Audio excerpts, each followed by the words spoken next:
자, 오늘은 이제 특별히 내일은 이제 어버이 또 날이고 또 5월 5일 어린이날도 이제 지냈습니다. 5월 달은 이제 가정의 달이지요.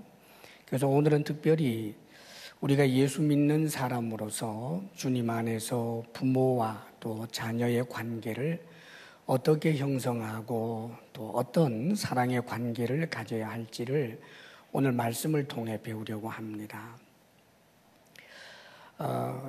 우리가 하나님과 사랑의 그런 바른 관계를 맺어야 할 뿐만 아니라 또 사람들과도 사랑의 관계를 맺어야 하는데, 먼저는 가정에서 부모와 자녀 사이에 주님 안에서의 올바른 사랑의 관계가 형성되지 않으면 우리가 어떻게 세상에서 누군가를 사랑하고 돕는 사람이 될 수가 있겠습니까?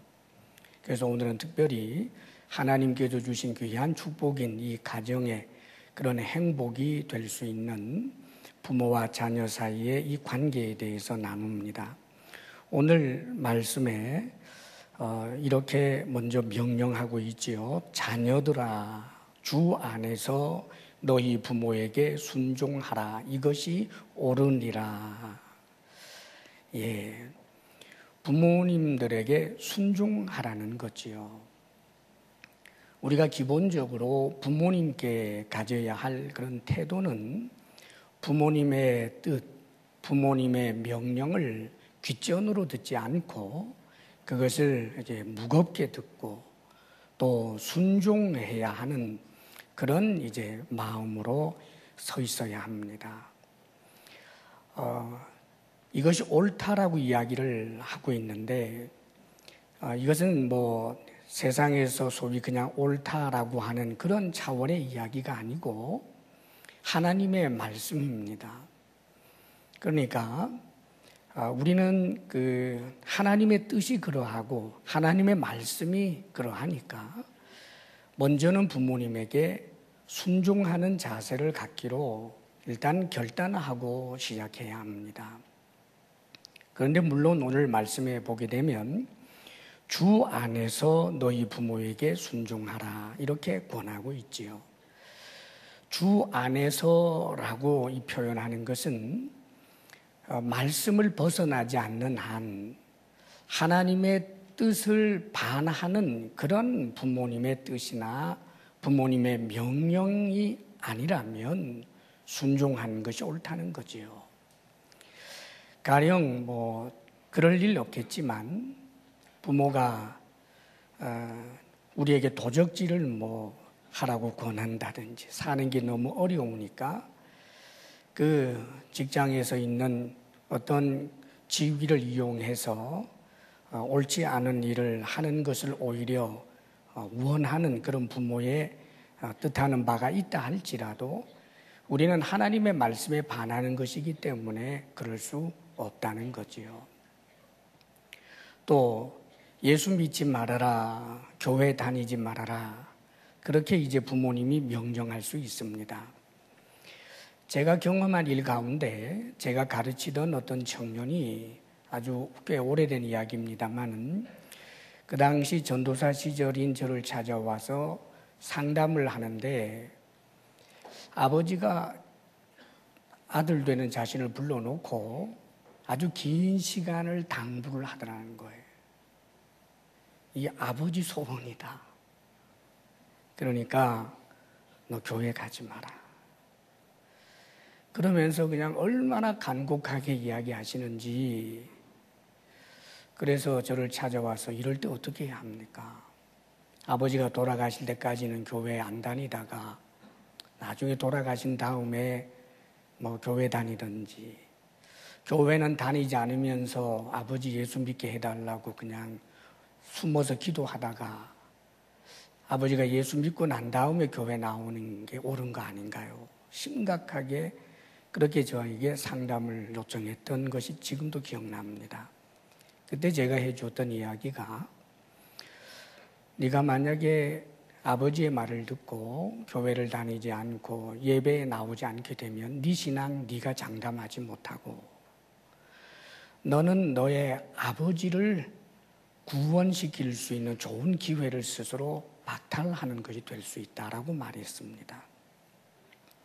그래도 그 청년이 이제 전도사인 제 말을 듣고 그래도 아버지의 많은 박해가 있는데도 불구하고 교회를 꾸준히 다녔는데 그 이후로 아버님이 예수님을 믿게 되었는지는 이제 소식이 이제 끊겨서 모르겠습니다만 아마 좋은 일이 있을 것이라고 그렇게 생각합니다. 할렐루야. 주님 안에서 우리가 부모님에게 순종해야 되는 것은 사실은 부모님들이 우리 자신을 포함해서 이 세상의 어떤 사람도 악에 대해서 자유로울 수 없는 존재이기 때문에 부모님의 명령이나 부모님의 뜻도 때때로는 하나님의 뜻과 정의를 거스리는 것도 있을 수 있기 때문에 그러므로 그런 일들을 제외하고서는 부모님께 순종하는 것이 옳다는 것입니다. 물론 주 안에서 순종하기 위해서는 주님의 뜻이 무엇인지 하나님 앞에 물을 줄 알아야 하고 또 지혜로워야 하고 참으로 이런 말씀들을 자신의 삶에 잘 적용할 만큼 성숙하지 않으면 안 되는 것입니다. 그래서 부모님에게 이게 순종할 일인지 아닌지 여기에 대해서 생각을 하게 될 때 특별히 여러분 우리의 양심이 화인 맞지 않도록 주의해야 합니다. 하나님의 그 말씀이나 혹은 신앙을 근거로 해서 부모님을 제대로 섬기지 못하고 순종하지 않는 것은 더 큰 죄가 되기 때문입니다. 사실은 주님 때문이 아니라 자신의 욕심 때문에 부모님에게 순종하거나 부모님을 섬겨야 할 일을 하지 않는 일도 얼마든지 있을 수 있기 때문입니다. 예수님께서 질책한 내용 가운데 고르반 제도라는 게 있지요. 부모님께 드려야 할 것을 하나님께 드림이 되어서 부모님께 드릴 수 없게 되었습니다 하는 뜻에서 고르반이라는 그런 이제 말을 하곤 했습니다. 원래 아버지 드리려고 했는데 이게 하나님께 드려졌습니다. 그러니까 아버지 불평하지 마세요. 이걸 가지고 우리 주님이 얼마나 크게 책망했는지 모릅니다. 주 안에서 순종하라라고 하는 말은 불순종할 이유를 하나님의 말씀에서 자꾸 찾으라는 뜻이 아니라 철저하게 부모님에게 순종하고자 하는 그런 태도와 자세를 가지고 행하되 혹 부모님이 정의롭지 못하고 하나님의 뜻에 벗어난 것을 요구할 때만 참으로 안타까움을 가지고 거절하라는 뜻이지 일반적으로 우리의 삶이 부모님 앞에 늘 순종해야 된다라고 하는 사실을 기억해야 합니다. 그렇기 때문에 주 안에서 너희 부모에게 순종하라라고 하는 이 말씀을 잘못 이해할까 해서 골로새서 3장 20절에는 자녀들아 모든 일에 부모에게 순종하라 이는 주 안에서 기쁘게 하는 것이니라 라고도 가르쳐 줍니다. 주 안에서 순종하는 것은 기본이고 주 안에서 그러나 모든 일에 부모에게 순종하라 그렇게 가르쳐 줍니다. 계속해서 오늘 말씀을 보게 되면 2절에는 이렇게 말씀하고 있죠. 2절, 3절 함께 우리 읽어볼까요? 시작. 내 아버지와 어머니를 공경하라. 이것은 약속이 있는 첫 계명이니 이로써 내가 잘되고 땅에서 장수하리라. 아멘. 아버지와 어머니를 이번에는 공경하라고 이야기해 주고 있어요.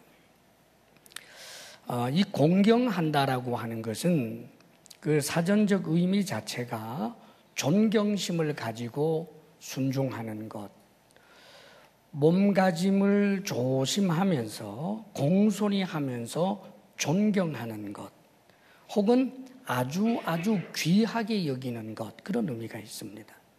그러니까 부모님을 공경한다라고 하는 것을 부모님을 무거운 짐으로 생각을 한다든지 부모님을 하찮게 생각한다든지 그래서 안 되고 아주 소중한 존재로 가치를 부여하고 그리고 그 부모님 앞에 공손하며 존경하며 잘 섬기는 것이 바로 부모를 공경하는 일입니다. 가나안 농군학교 교장 김평일 장로께서 효도 10계명을 이렇게 정리해 놓았습니다. 참고가 될 겁니다. 효도 10계명 잘 들어보세요. 1계명 신앙을 갖게 해드리는 것, 부모님에게 영생의 선물을 드리는 것이다. 예, 큰 효도지요. 때때로는 부모님이 우리의 신앙을 반대할 때도 있지만 그럼에도 불구하고 더욱더 부모님을 잘 섬기면서 인내하고 기도하며 신앙을 지켜내노라면 그렇게 뜨겁게 바른 신앙을 하고 있는 자녀를 보면서 부모님 마음도 달라지는 법입니다. 자녀를 이기는 부모가 어디 있겠어요? 내 사랑하는 아들, 딸이 그렇게 사랑하는 하나님이 누굴까 관심이 갈 수밖에 없잖아요.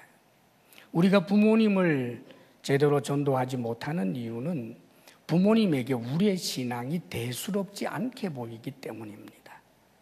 사랑하는 여러분, 첫 번째 계명은 우리가 진정한 신앙으로 생활함으로 인해서 우리의 부모님이 예수 믿게 하는 것, 이것이 가장 큰 효도인 것입니다. 할렐루야. 그 다음에 2계명, 대답을 잘하고 말씀을 잘 들어주는 것, 이게 효도라는 거예요. 부모님 말씀을 귓전으로 듣는 것, 이거 불효입니다, 여러분. 그 다음에 3계명은 표정을 밝게 하는 것. 부모님 앞에서 늘 뚱한 표정, 썩난 표정, 무뚝뚝한 표정, 이것도 불효입니다. 부모님 앞에서 부모님이 근심하지 않도록, 부모님이 부담 갖지 않도록 밝은 표정을 짓는 것, 그게 효도라는 거지요. 그 다음에 4계명, 궁금증을 풀어주는 것, 그랬어요. 예, 옛날에는 농경사회에서는 자녀들이 아빠, 아버지, 어머니에게 많이 물었습니다. 농사 짓는데 고수잖아요. 근데 요즘은 부모님들이 어린 자녀들에게 물어야 될 게 많습니다. 저도 도통 모르는 게 많습니다. 인터넷 앞에만 서면 하나도 모르고 뭐 다 애들한테 물어야 되지요. 드라마를 보다가 보면 뭐 또 혹은 또 여러 가지 그런 방송 같은 걸 보면 아이들은 웃는데 왜 웃는지를 모르겠어요. 궁금하잖아요. 몰라도 돼요. 그러지 말라 그 말입니다. 엄마는 몰라도 돼. 아빠는 몰라도 돼. 불효입니다, 여러분. 또 5계명, 용돈을 넉넉히 드리는 겁니다. 부모님이 야 내가 돈 쓸 일이 뭐 있냐. 이거 문자 그대로 믿는 거 불효입니다, 여러분. 돈 쓸 일이 왜 없어요, 부모님도. 용돈을 넉넉하게 드려야 합니다. 그리고 6계명, 향토적인 음식을 해드리는 것. 예. 맨날 그냥 서구식으로만 모시고 다니면 어쩌자고요. 7계명, 외모를 아름답게 꾸며드리는 것.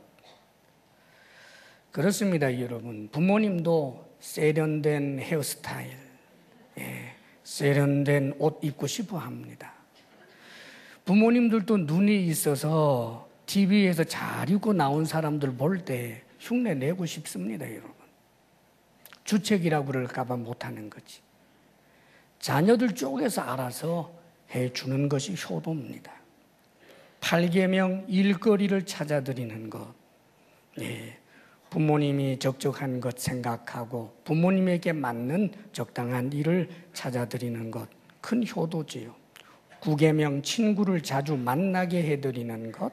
10계명, 등을 자주 긁어드리고 손톱, 발톱을 깎아드리는 것. 우리 아이들 손톱은 잘 깎아주지만 부모님 손톱은 아예 깎을 생각조차 못 해볼 수도 있겠습니다. 사랑하는 여러분, 효도 10계명은 뭐 그렇게 어려운 이야기들이 아닙니다. 사실은 부모님에게 관심을 가지고 부모님을 좀 흡족하게 해드리려고 하는 작은 노력, 우리들이 우리의 자녀들에게 잘해주려고 하는 것에 10분지 1만 해도 우리는 부모님을 충분히 행복하게 해드릴 수 있습니다. 사랑하는 여러분, 효자 되시기를 바랍니다. 효녀 되시기를 바랍니다. 이게 주님이 기뻐하시는 일이기 때문이에요. 우리 하나님의 마음을 좀 읽어보십시오. 내 아버지와 어머니를 공경하라. 이것은 약속이 있는 첫 계명이니 이로써 네가 잘되고 땅에서 장수하리라. 약속이 있는 첫 계명이라고 표현합니다. 이 약속이 있는 첫 계명이라고 하는 것은 원래 10계명이 1계명에서부터 4계명까지는 하나님과의 바른 관계, 하나님을 사랑하는 법에 대한 계명입니다. 그 다음에 5계명에서부터 나머지 이제 10계명까지 6가지 계명은 사람과 사람 사이의 관계, 사람을 사랑하는 그런 법입니다. 그런데 그 사람과 사람의 관계를 명령하고 있는 그 계명에서 인간관계의 첫 번째 계명이 뭐냐 하면 살인하지 말라보다 앞서 있는 것, 내 부모를 공경하라라고 하는 것이죠. 그런데 부모를 공경하라라고 하시면서 놀랍게도 이 명령에는 약속이 있습니다. 그 약속이 네가 잘되고 땅에서 장수하리라. 우리 하나님도 압니다. 우리들이 우리의 자녀들에게는 잘해주지만 부모님에게 잘해주는 것이 참 우리 인간이 가지고 있는 이런 성정이 얼마나 그게 힘든 줄을 알기에 하나님께서는 상까지 주시겠다고 말씀하시는 거예요. 우리 하나님은 우리들이 자신의 부모를 홀대하는 것을 도저히 보아줄 수 없는 분입니다.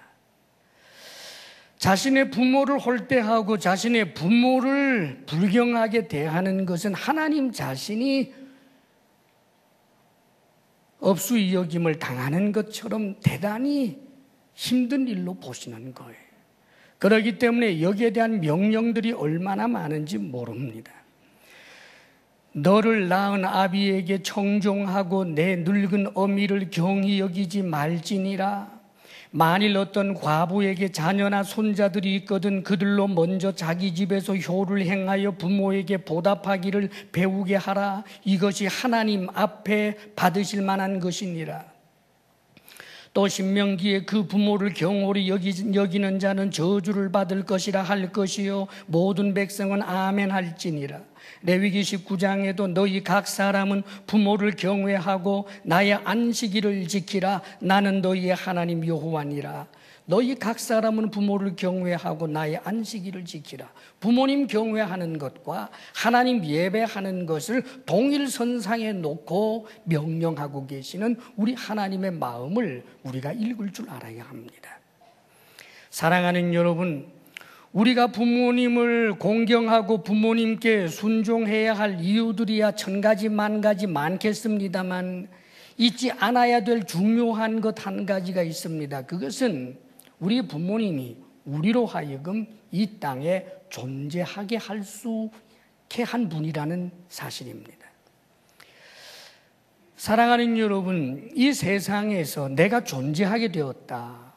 특별히 우리 그리스찬은 내가 존재한다라고 하는 사실에 그 복을 알아야 합니다.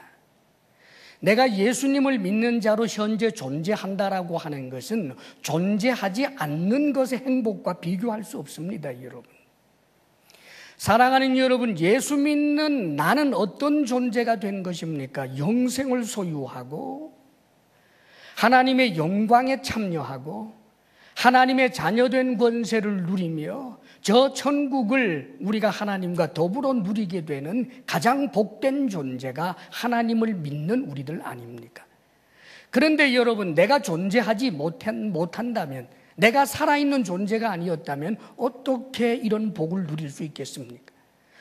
사랑하는 여러분, 내가 이 세상에 존재케 된 것은 분명히 하나님에 의해서입니다. 근원적으로는 그렇습니다. 그러나 여러분, 하나님이 저 공중에 여러 가지 무엇인가를 가지고 나를 공중에서 땅에 뚝 떨어지게 만든 것 아닙니다.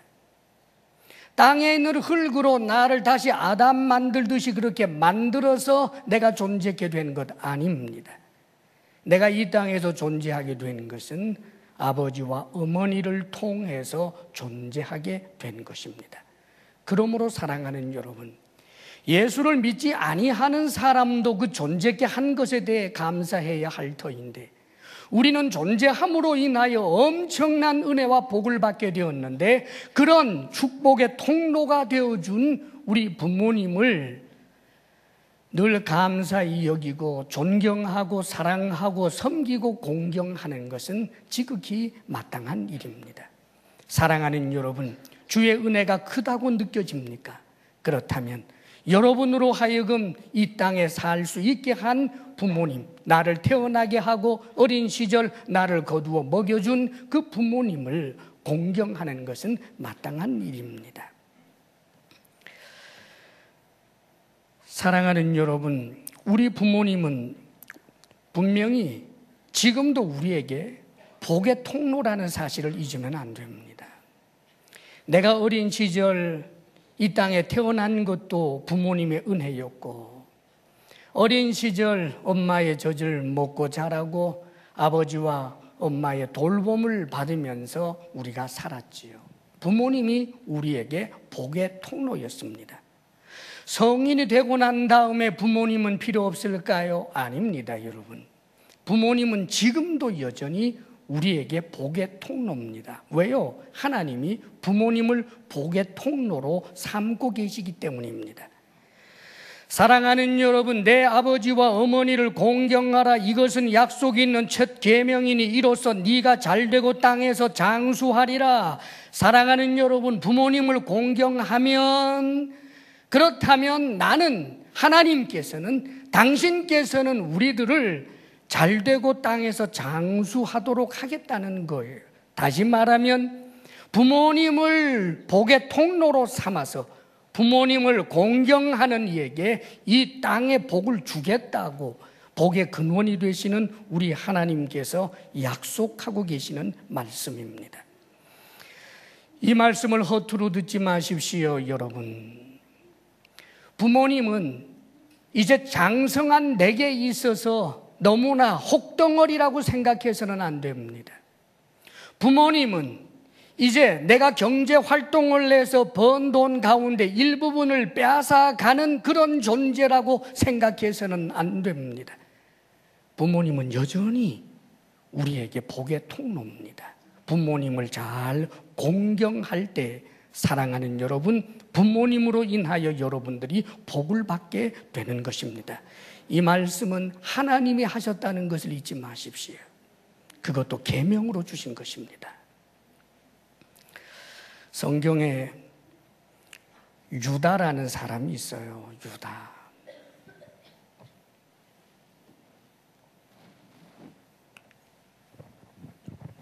이분은요, 실수도 많았던 분입니다.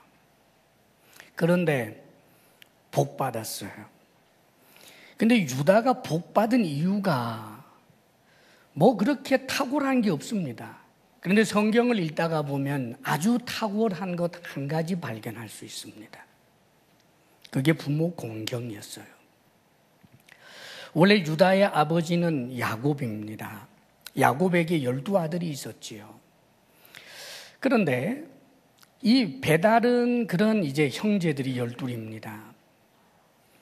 그런데 아버지 야곱은 항상 누구를 사랑했느냐 하면 11번째 아들 요셉을 사랑했고, 요셉을 어느 날 잃어버리고 난 다음에는 막내 동생 베냐민을 특별히 사랑했습니다.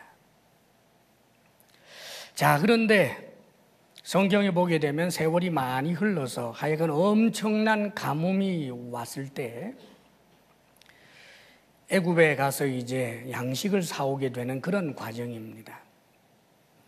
그런 중에서 이번에는 그 애굽의 총리 요셉이지요. 그러나 요셉인지를 깨닫지 못합니다.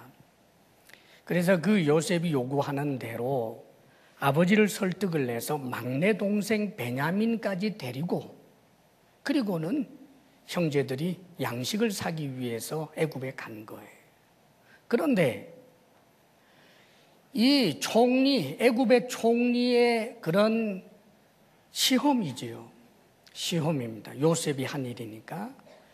그렇게 해서 은잔을 훔친 도둑으로 베냐민을 몰아서 아버지가 가장 특별하게 사랑하는 베냐민을 이 요셉의 총리가 자신의 종으로 삼겠다는 거예요. 곡식을 사서 되돌아가지 못하게 합니다.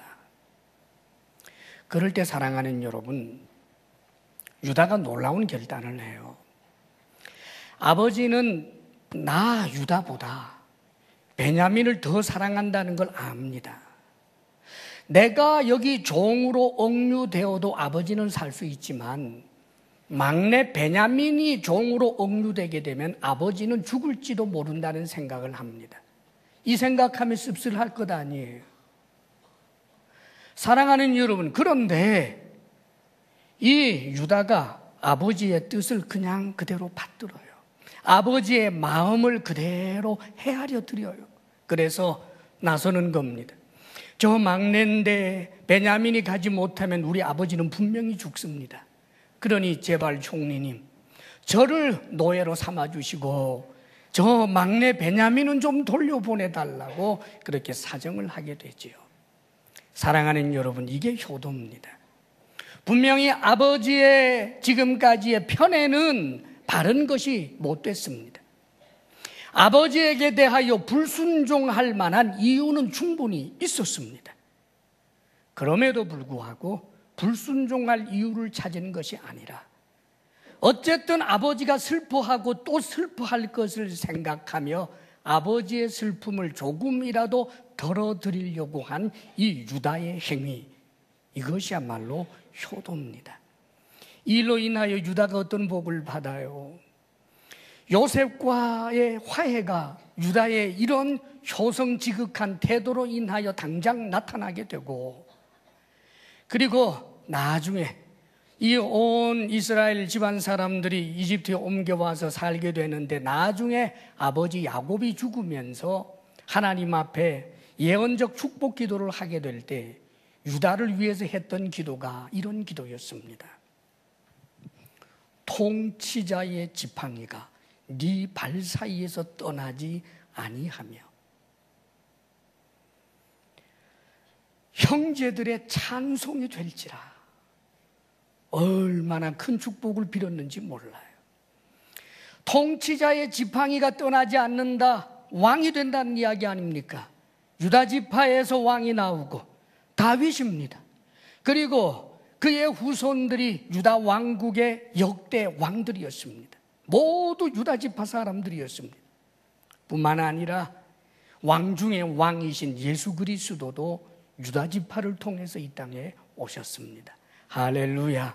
사랑하는 여러분, 우리 하나님께서 하신 이 약속의 말씀을 붙들고라도 내가 가지고 있는 효심과 내가 가지고 있는 성숙함만으로는 도저히 감당할 수 없거들랑 하다못해 하나님이 주신 이 약속의 말씀이라도 붙들고 축복의 통로가 되는 부모님을 더욱 공경하고 잘 섬길 수 있는 우리 모든 자녀들이 되기를 바랍니다. 할렐루야. 아멘. 자, 이제 4절 말씀 우리 함께 읽어보겠습니다. 시작. 또 아비들아, 너희 자녀를 노엽게 하지 말고 오직 주의 교훈과 훈계로 양육하라.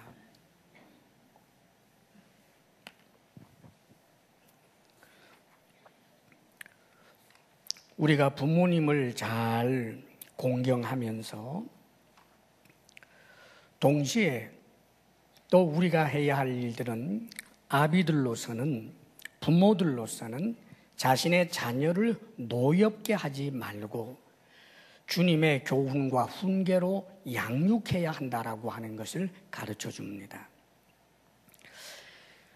부모들이 꼭 기억해야 할 일이 있습니다. 그것은 자녀를 노엽게 하지 말라고 하신다. 이것을 기억해야 합니다. 이 자녀를 노엽게 하는 일들을 그것을 대수롭지 않게 여겨서는 안 됩니다.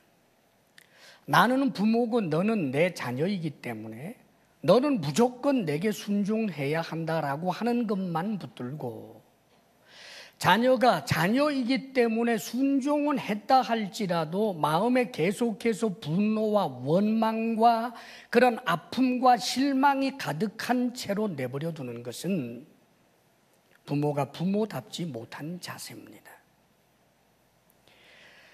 찰스 스윈돌 목사님이 자녀를 노엽게 하는 일들을 이렇게 열거해 주었습니다. 무리하게 완벽한 수준을 요구하는 것.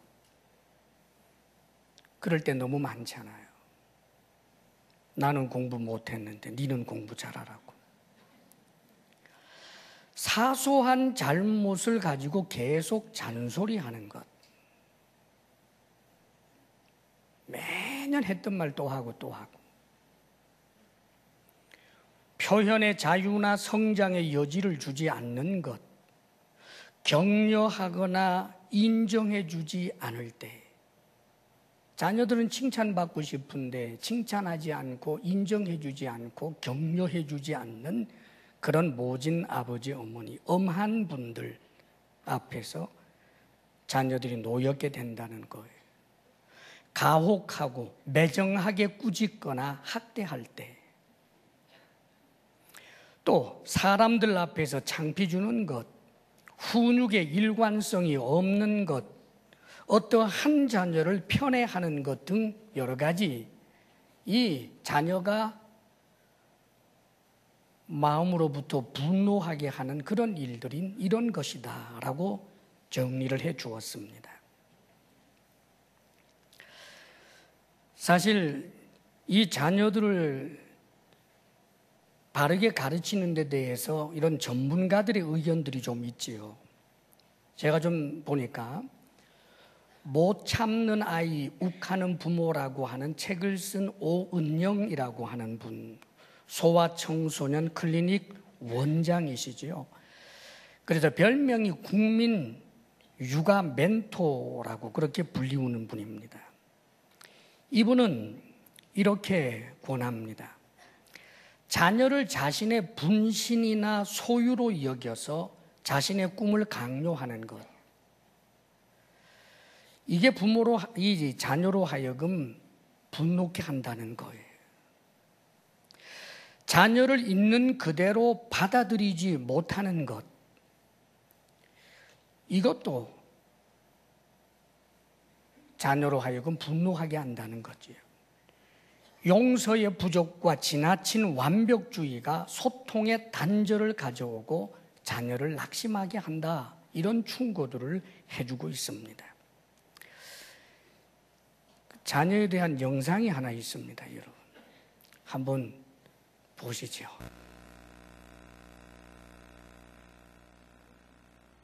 할인이 왜 울었어요? 아빠는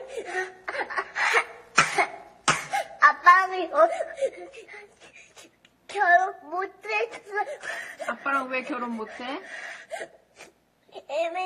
오늘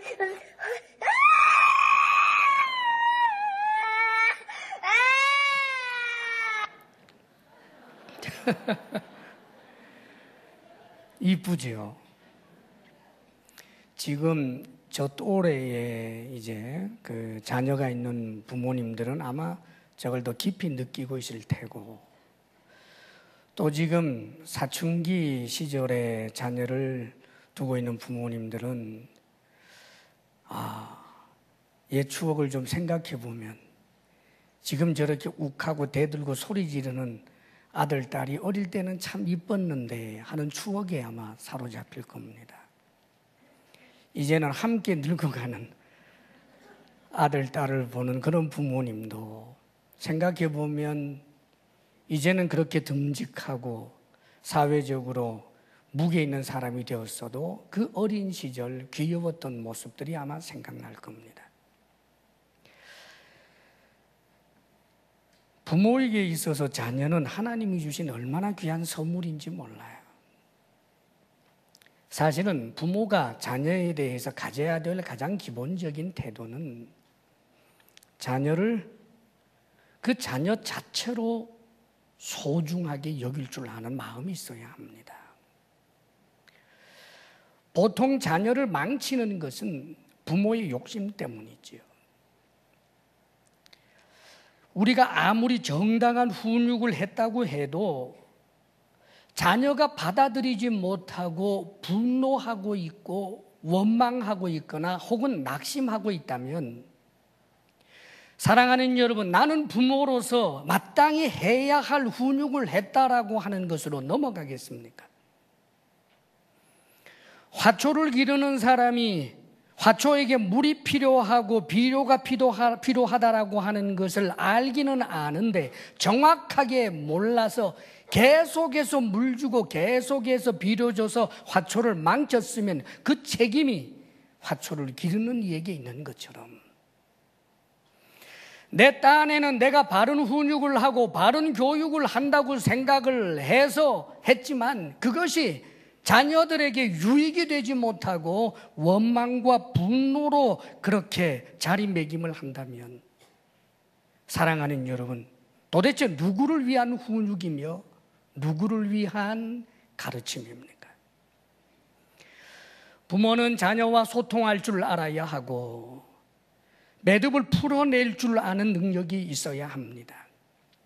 보통 자녀들이 자신들이 어떤 마음이 상하였거나 분노했거나 할 때에는 자녀들의 얼굴이나 태도에서 좀 드러납니다. 그것을 많은 부모님들이 부모에게 말대꾸한다라고 하는 것으로 무시하거나 자신의 감정을 표현하는 것 자체를 아예 차단해버리는 경우가 너무나 많습니다. 어리석은 일입니다, 여러분.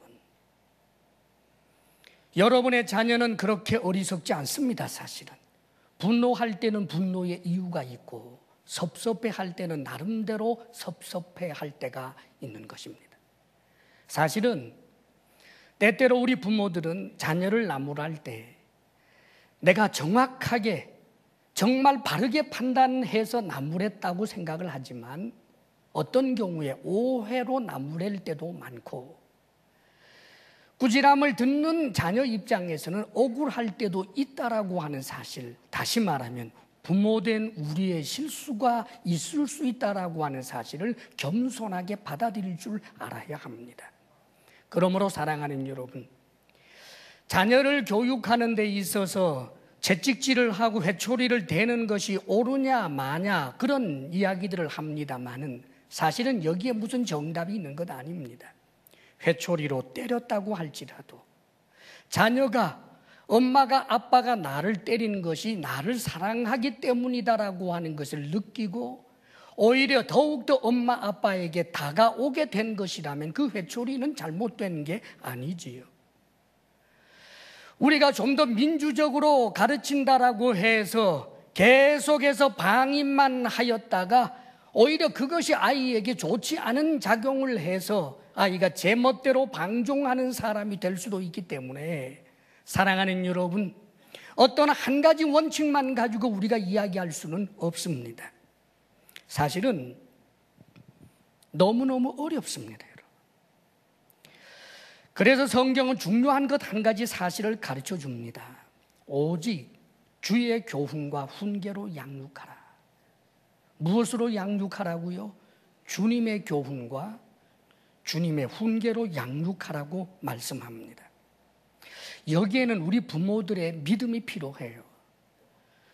정말 우리의 자녀가 하나님의 말씀을 따라 살고 하나님을 경외하고 살면 복된 삶이 된다라고 하는 믿음이 있습니까, 여러분?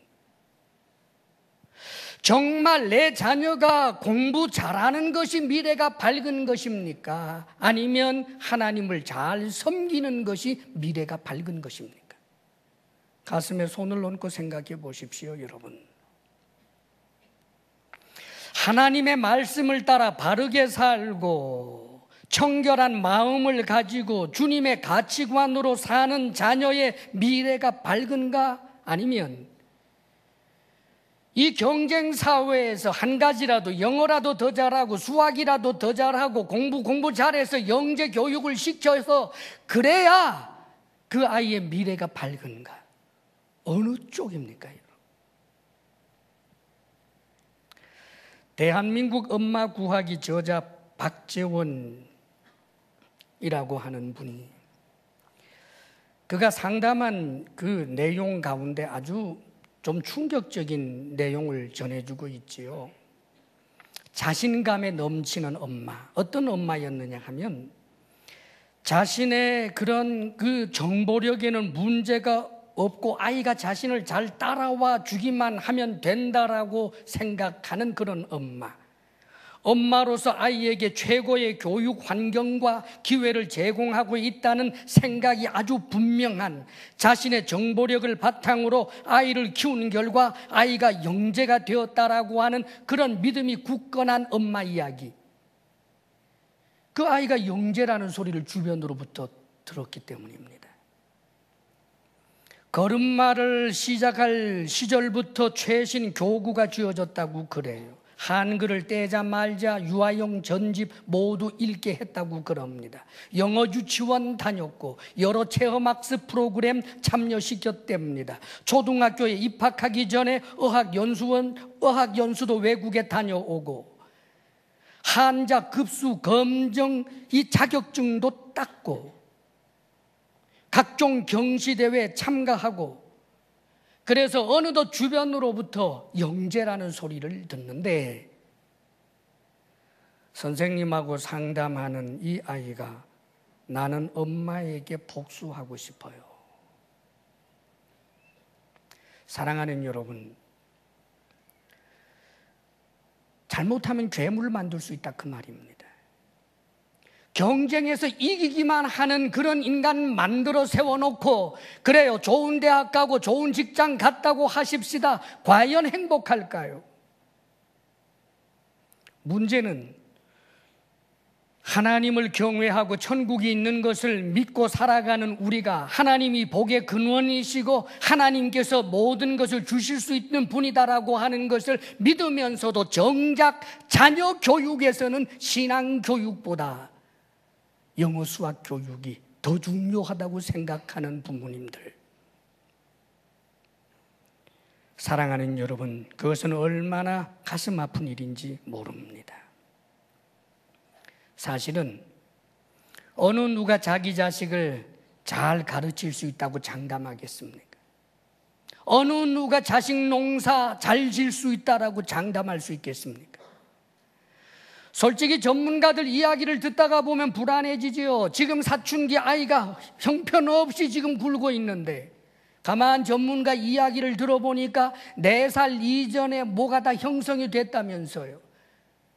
심지어는 아주 젖먹이 시절에 이미 성격 형성 다 됐대요. 그러면 어쩌자는 겁니까? 다시금 과거로 돌아갈 수도 없고 이미 내가 망가뜨린 것 같기도 하고 죄책감에 시달리면서 할 수 있는 방법도 없고 전문가들마다 이야기는 사실상 이렇게 저렇게 다른 경우도 많고 어느 장단에 춤추시렵니까 여러분? 오직 한 가지가 있습니다. 부모된 내가 주님의 교훈과 훈계로 사는 것입니다. 그러면서 양육하는 거예요. 내가 하나님, 예수님 잘 믿는 것입니다. 내가 철저하게 하나님을 경외하는 것입니다. 사랑하는 여러분, 그 연장선상에서 하나님의 말씀을 따라 살고 있는 그 영적 권위에서 자신의 자녀에게 주의 가치관을 가르치고 주님의 말씀을 따라 살 것을 요구해야 된다는 말이지요. 실제로 사랑하는 여러분, 우리는 다윗을 압니다. 다윗이 아버지로서 100점짜리인가? 아니요. 제가 알기로는 60점도 안 됩니다. 다윗은 자녀들과 소통을 제대로 하지 못했기 때문에 그 암논이 배다른 여동생은 겁간한 그런 문제가 있었을 때 그 문제에 즉시 대처하지 못하는 그런 부적격자 아버지였습니다. 압살롬이라고 하는 아들에게 말로 할 수 없는 상처를 안겨다 준, 그 예쁜 딸에게 말로 할 수 없는 큰 상처를 안겨준 그런 부족한 아버지가 다윗입니다. 그런데 여러분, 다윗은 하나님을 잘 경외하는 사람이었습니다. 아버지로서 좀 부족한 점이 있었고 실수도 있었지만 한 가지 틀림없는 것은 그는 철저하게 하나님을 경외하는 사람이었습니다. 솔로몬이 누구의 덕을 봅니까? 아버지 덕을 봅니다. 사랑하는 여러분, 그 남왕국 다윗의 모든 후손들, 그 왕들 다 누구 덕을 본 것입니까? 다윗 덕을 본 것입니다.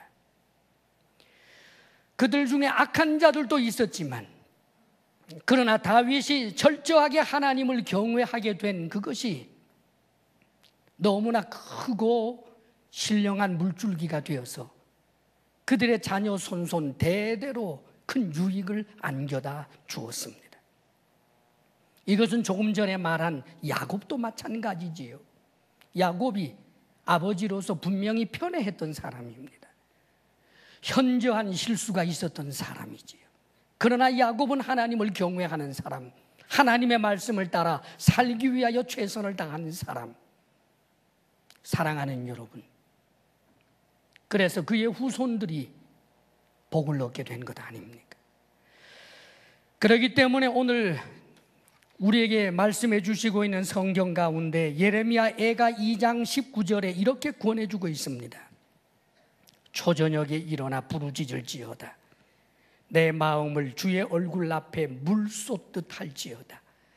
각 길 어귀에서 주려 기진한 내 어린 자녀들의 생명을 위하여 주를 향하여 손을 들지어다 하였도다. 사랑하는 여러분, 우리는 자녀들을 제대로 길러낼 만한 장담할 수 있는 지혜자가 아무도 없습니다. 다 아버지로서 초보고 어머니로서 초보의 시대가 있기 때문입니다. 내가 경험했던 것이 또한 완벽하지도 않습니다. 다만 한 가지 틀림없는 것은 우리의 자녀들에 대한 삶도 하나님 손에 있다는 것입니다. 내가 하나님을 철저히 경외하면서 하나님의 말씀을 따라 살 것을 가르치면서 내 어린 자녀들을 향하여 하나님 앞에 기도하게 될 때, 사랑하는 여러분, 우리의 자녀들의 그 미래는 하나님께서 책임져 주시는 것입니다. 내가 자녀를 만들려고 하지 마십시오. 하나님이 만드십니다.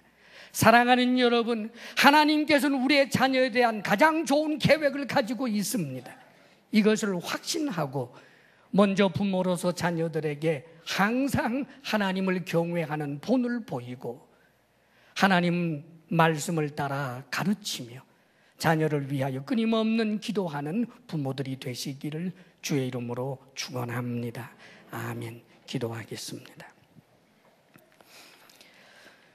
우리 주님 앞에 잠깐 결단하며 기도했으면 좋겠습니다. 먼저는 우리가 정말 부모님을 마음으로부터 공경하고 있는지, 부모님께 불순종할 수밖에 없다라고 하는 억울한 이유만 끊임없이 대고 있는 것은 아닌지 돌아보아야 하겠습니다.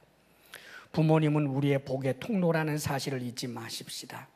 뿐만 아니라 우리의 자녀들을 내 욕심으로 기르지 않고 하나님을 경외하는 자로 길러내는 것을 소원하는 부모 되게 해달라고, 이 땅에서 부귀영화를 누리는 사람보다 하나님께 칭찬받는 사람으로 기르기를 원하는 그런 가치관을 갖게 해달라고 주님 앞에 기도하시기를 바랍니다. 이 시간 주님 앞에 기도하겠습니다. 아버지 하나님, 우리로 부모님을 주님 안에서 순종하고 공경할 줄 아는 자녀 되게 하소서. 우리들로 자녀들을 노엽게 하지 아니하며 하나님의 말씀으로 양육하며 말씀으로 살아가는 부모 되게 해 주옵소서. 주님 앞에 예물을 올려드리오니 우리가 드리는 이 예물을 받아 주옵소서. 이제는 우리 주 예수 그리스도의 크신 은혜와 하나님 아버지의 한없는 사랑과 성령의 교통하심과 충만케 하심이 주님 안에서 좋은 자녀 되고 좋은 부모 되기를 원하는 사랑하는 모든 성도들 위해 이제로부터 영원토록 함께 하시기를 간절히 축원하옵나이다. 아멘.